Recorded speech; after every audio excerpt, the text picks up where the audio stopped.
Welcome back to America's Voice Live with Amanda Head. I'm Dave Sussman. The growing pro-democracy demonstrations in Iran turned violent today when police apparently fired live ammunition and tear gas to disperse the growing crowd. To discuss this, we're delighted to have with us live from Paris, France, Shahin Gobadi of the National Council of the Resistance of Iran. Welcome, Shahin. How are you, sir? Thank you, and how do you do, Amanda and David? And I hope you're doing well, and thank you for having me on your show. It's a pleasure to have you. Appreciate you taking the time. Online videos are appearing right now across the world showing security forces firing live ammunition and tear gas to disperse the protests in the streets in response to the downing of the Ukrainian jet airliner. What are you hearing right now, real time, that we may not be seeing in our mainstream media? Well, you know, the protests spread to 17 provinces in more than 24 cities throughout the country. It's not confined to Tehran. Rather, it's becoming more pervasive throughout the country. And if one listens to the slogans of the protesters, I think, and the composition and what they have been standing for, there are several major takeaways about the recent wave of protests. First of all, in their slogans, they were directly attacking the Supreme Leader, Ali Khamenei. They say, look, IRGC commits a crime and the Supreme Leader supports them. So this time the people are going at the very core of the regime and the leader of the regime, which clearly shows that people are totally fed up. Another takeaway is that they are going after IRGC, which has been basically the backbone of the regime for decades, which shows the defiance of the people have reached a new level. Another very interesting and telling slogan in the past 2 days was people are chanting no to oppressor, being it the Shah, which was the former dictatorship, or the leader, which is Khamenei, which clearly shows people are totally done with dictatorship, any shape and form, and they're looking forward to democracy. And I think also, in light of what happened last week and the big discussion, when people came to the streets, they chanted against Qasem Soleimani. In many incidents, they tore down bravely, men and women, Qasem Soleimani's big pictures and big banners. So basically, they burst the balloon of the regime's propaganda and halibu about Qasem Soleimani and the fact that he was revered. They clearly showed that he was despised in Iran, and I think that is totally thrown to the dustbin by the people.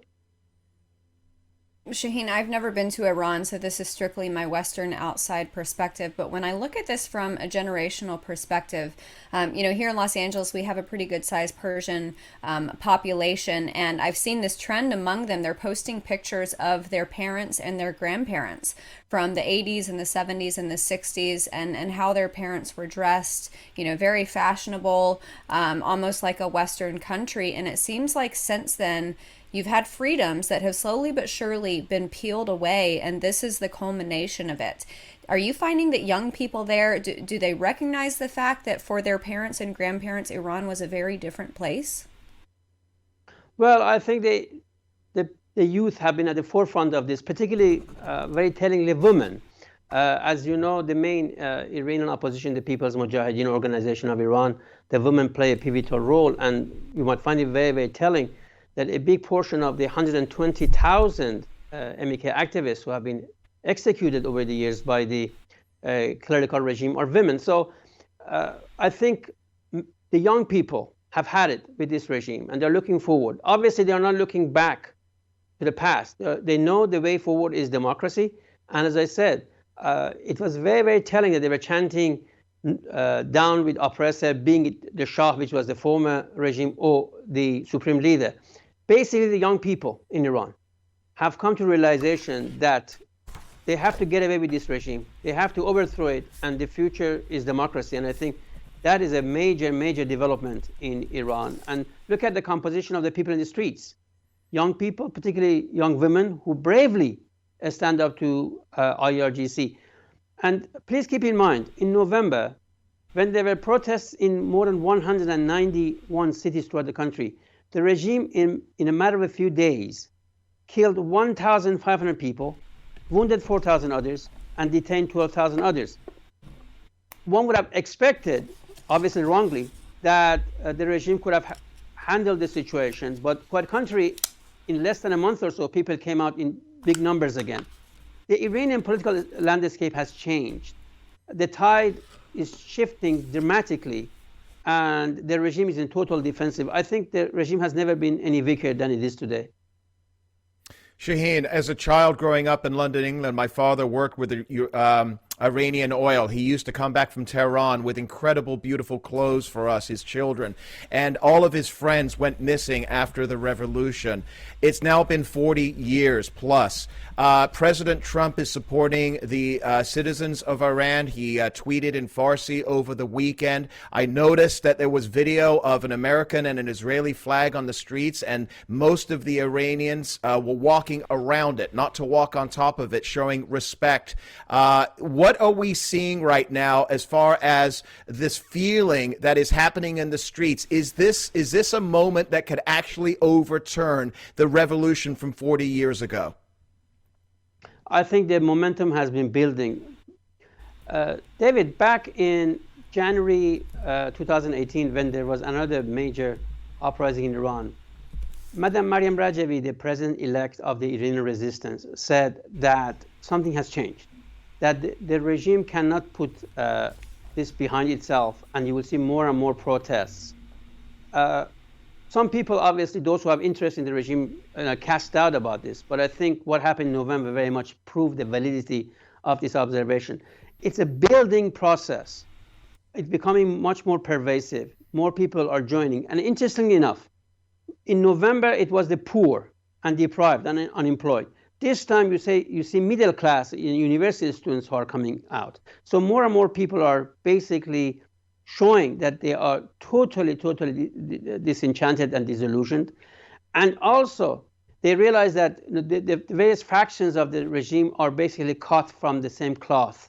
And when it comes to the very basic rights of the Iranian people, when it comes to democracy, when it comes to human rights, when it comes to gender equality, these fundamentalists are very much the same. So people are finding the solution in the resistance, and that explains why more and more young people are joining the resistance units of the MEK, and there has been an uptick in the activities of the resistance units. So in a way, my answer to your question is yes, the momentum is building, and that's what has created anxiety among the mullahs and the ayatollahs, because they realize their time is coming to end fast. So far as it pertains to the US, I think one of the more prevalent slogans was, our enemy is here, they lied to us, that's America. So people are totally understanding that their enemy and their only enemy is the clerical regime, which has brought them nothing but devastation, misery, corruption, and disaster. So I think the regime's propaganda has reached a dead end. Shahin, my concern is, for the resistance, for the Iranian people, regardless of whether those numbers swell and surge to surpass the number of folks within the regime and people who support them. I guess my concern is that, we saw a rising up in Venezuela, but that so far has not really been successful, because you have a situation where the regime has the military and the firepower, and they are the ones who have the resources to fight back against the people. Are we going to see another situation where the resistance pressing against the regime is not going to be, successful, or at least drawn out to a large degree? Well, I think the regime has done all of its killings over the years. I put some numbers in perspective. In the past 38 years, more than 120,000 best men and women of Iran have been executed by this regime, and that includes people as young as 13 to grandmothers of 72, and that has not stopped the people from thriving for democracy, and as I said, the number is growing. So the regime is obviously vicious, it's ruthless, and it has no scruples of using violence against the population, but at the end of the day, the regime has its back on the ropes. So, but in order to make it easier for the Iranian people to overcome the regime, I think international community can be helpful. The old policy of appeasement, which was pursued by Western governments before the Trump administration for more than 3 decades, was totally counterproductive. It provided unwarranted concession after concession to the regime to make it easier for them to kill the people. But I think that has changed. And now I think the international community should stand by the Iranian people and their desire for freedom. And I think the international community, including the United States, should recognize the right of the Iranian people to change the regime themselves with their resistance. We have come a long way. I think the regime has not been any weaker. What do I mean by this? There's a growing dissent inside the country. The regime is economically bankrupt. Internationally, they have never been so isolated. There is more and more schism as a result inside the regime. So I think all the chips are falling in the right direction. And another case in point would be, if you remember in 2009, there was a series of big protests. It took 8 years for another round, but this time it took only 22 months to get where we are today. And again, in November, when the regime virtually massacred the people, as I said, 1,500 people were killed in a matter of a few days, that has not stopped them to come back to the streets again. I think we are facing a different Iran, and it's going to be a very different Iran in a big time, not too far in distant future. Shahin, in our last couple of minutes here, real quick question, because your last statement was a terrific segue to my next question for you, and that is this. You referred to the Obama administration and the Iran deal. It isn't just the United States of America, but also Western Democrat governments that were trying to push this. Now that has essentially ended, but we're seeing that a lot of leftists in both Europe and the United States are trying to subvert, it seems to me, from my perspective, and I want your opinion on this, any progress in trying to make Iranian free again, because that might actually end up as a win for somebody like a Donald Trump. And it seems to me as if they're putting politics over the peace and safety of the Iranian people. Would you agree with that statement?